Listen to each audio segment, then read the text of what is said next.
Decretul tronului dumnezeiesc împotriva invidiei, geloziei și a oricărei lucrări a întunericului. În numele Tatălui Ceresc, al Fiului și al Duhului Sfânt, Dumnezeu cel viu, atotputernic, Creatorul cerului și al pământului, decret cu credință și cu smerenie. Tată Ceresc, mă apropii de tronul Tău, de harul Tău cu sufletul plecat și cu inima deschisă. Îți mulțumesc că înainte de a mă naște, Tu mă cunoșteai, că mi-ai scris numele în cartea vieții și că fiecare clipă a existenței mele se află sub privirea Ta plină de iubire. Astăzi mă așez de plin în lumina Ta. Îți predau trecutul meu, prezentul meu și viitorul meu.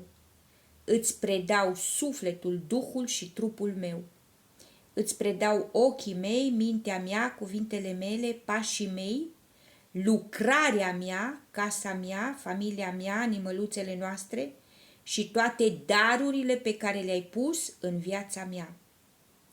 Ridică în jurul meu zidurile de foc ale prezenței Tale, lasă lumina Ta să mă înconjoare asemenea unui soare care nu apune niciodată.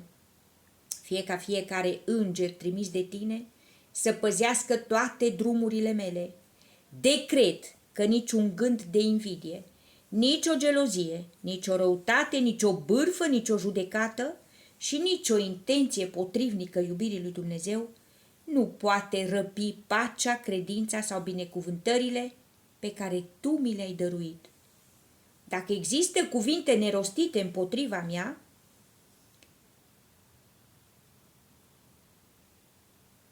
și au intenția de a-mi face rău, le pun înaintea dreptății și milei Tale. Dacă există priviri încărcate de răutate, le încredințez luminii Tale. Dacă există inimi rănite care mă privesc cu invidie, Te rog să le vindeci și să le umpli cu pace. Nu răspund răului cu rău, nu răspund întunericului cu întuneric. Răspund prin iubire, prin adevăr și prin credință în Tine. Tatăl Ceresc, îmbracă-mă în lumina Ta, astfel încât orice umbră să se risipească dinaintea prezenței Tale. Fă ca prezența Ta să fie atât de puternică în jurul meu, încât numai unde merg să se simtă pace, lumină și speranță. Pune peste ochii mei lumina adevărului, peste mintea mea înțelepciunea Ta, peste inima mea iubirea Ta și peste cuvintele mele harul Tău. Decret că nimeni nu poate opri planul pe care Dumnezeu l-a pregătit pentru viața mea. Nimeni nu poate închide ușile pe care Dumnezeu le deschide. Nimeni nu poate lua ceea ce Dumnezeu dăruiește. Nimeni nu poate stinge lumina care Dumnezeu aprinde.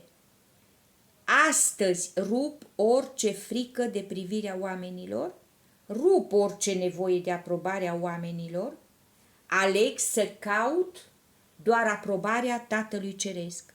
Mă ascund în prezența Lui, mă odihnesc în prezența Lui, mă întăresc în adevărul Lui și decret. Lumina lui Dumnezeu mă înconjoară, iubirea lui Dumnezeu mă păzește, pacea lui Dumnezeu mă umple, înțelepciunea lui Dumnezeu mă conduce, harul lui Dumnezeu mă însoțește în fiecare clipă.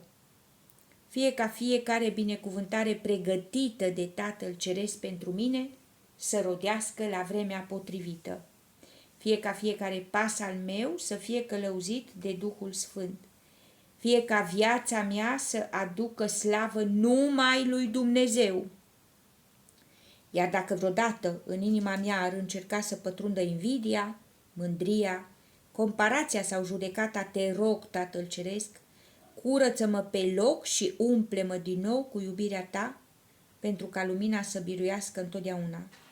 Îți mulțumesc pentru că Tu ești scutul meu, Tu ești cetatea mea, Tu ești pacea mea, Tu ești vindecătorul meu, Tu ești eliberatorul meu. Ție îți dau toată slava, toată cinstea și toată închinarea acum și în vecii vecilor.